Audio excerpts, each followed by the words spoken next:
Ang guwapo ng photographer natin. Ate. 1, 2, 3.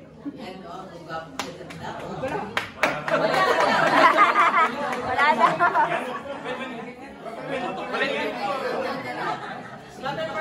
Medyo hindi kami tinablang. Binablur mo yata, nahingit ka yata eh. Sumaya na yung isa. Kaya pala binenta rin ako. Ngayon na yung baka namin, ha?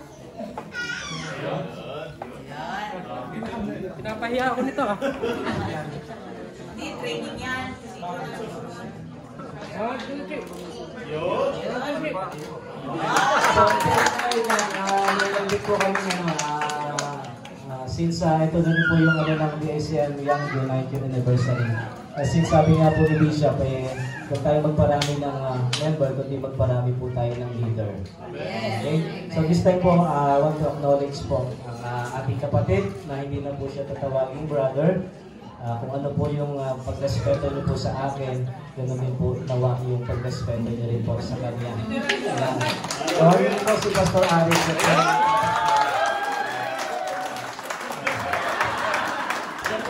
Kaya umayos ka. Kaya siya po yung nagpapastor sa Padyo. Yan, yung mga taga-Padyo po. Yan. Sige po, tawagin na po si Bishop Ariel. May panalangin po yung Power 7 and yung si Pastor Aris din po. Yan po. From now on po, hindi na po siya Brother Aris, si Pastor Aris. Baka sasabihin po sa inyo, maraming pastor ang PICM. Natural. Kailangan. Okay, sige po. Sige po. In celebration of this, alam niyo po, before we pray, no, ang Diyos ang tumatawag at nagpo-promote. Hindi po ang tao, hindi po ang mga pastor. So this is just a confirmation sa calling ng Panginoon sa kanyang buhay. By the way, invited kayo sa kanyang ordination kung meron. Maganda po yung Padyo. Hallelujah. Okay, let's extend our hands sa ating mahal na kapatid at sa mga leaders na ito.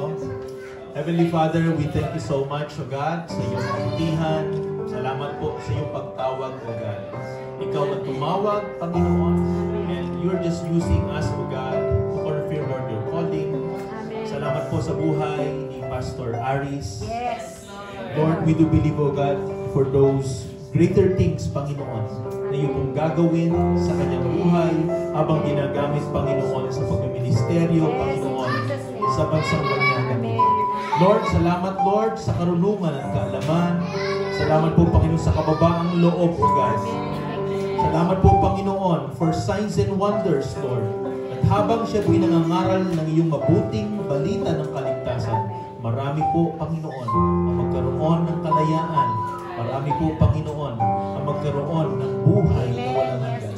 Salamat po, even, Lord, for this leaders, Panginoon, na narito ngayon sa harapan.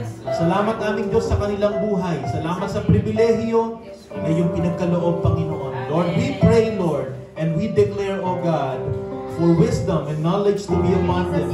Use them mightily, Lord, in sharing, Lord, your gospel with boldness and love, Lord.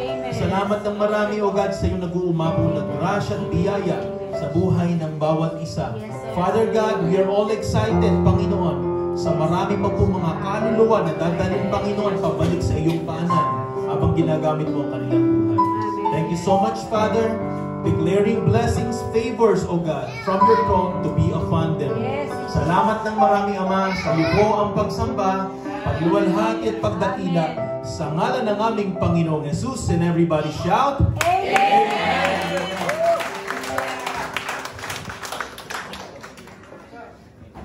Okay, sige, makakaupo na tayo sa ating mga upuan. Hallelujah!